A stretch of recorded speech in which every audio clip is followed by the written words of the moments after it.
The plan that we're reporting on is a three-part plan in terms of a new governance structure being installed in Facebook potentially if the plan is agreed to.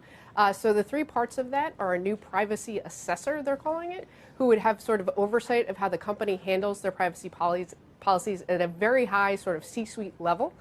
There would also be a committee installed within Facebook at the board level that would also have oversight over their privacy practices. And then there would be the creation of a designated compliance officer inside Facebook.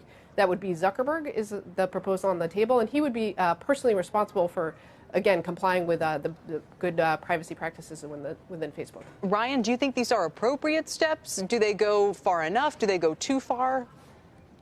Well, these steps that Nancy's reporting has revealed would come in addition to the $3 to $5 billion civil penalty that Facebook is expected to face based on a violation of a consent decree that it reached with the Federal Trade Commission back in 2011. This sort of monitoring and specificity in terms of how the company has to address privacy would be a pretty unprecedented change in terms of the degree to which the regulator is getting into the business of how a company polices privacy. If this is the future of how the FTC will intervene in this space, it could signal vigorous enforcement to come and really marks a major change in the agency's approach.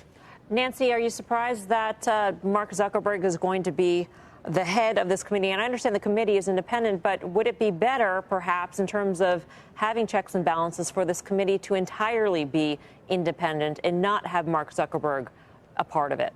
So to be clear, the committee is actually separate from Mark Zuckerberg's leadership. It's a sort of a separate entity within the company. Zuckerberg would be an officer that they would be sort of reporting to in some ways while reporting to the board. The privacy assessor, it's important to keep in mind, is that would actually have to be approved by the Federal Trade Commission. So they would have some ability to say, hey, the company has chosen someone to work in that oversight role and that person's not acceptable to us. So the sort of Zuckerberg's inclusion in that power structure is important in that there are added responsibilities being placed on him rather than there's sort of additional powers being placed on him.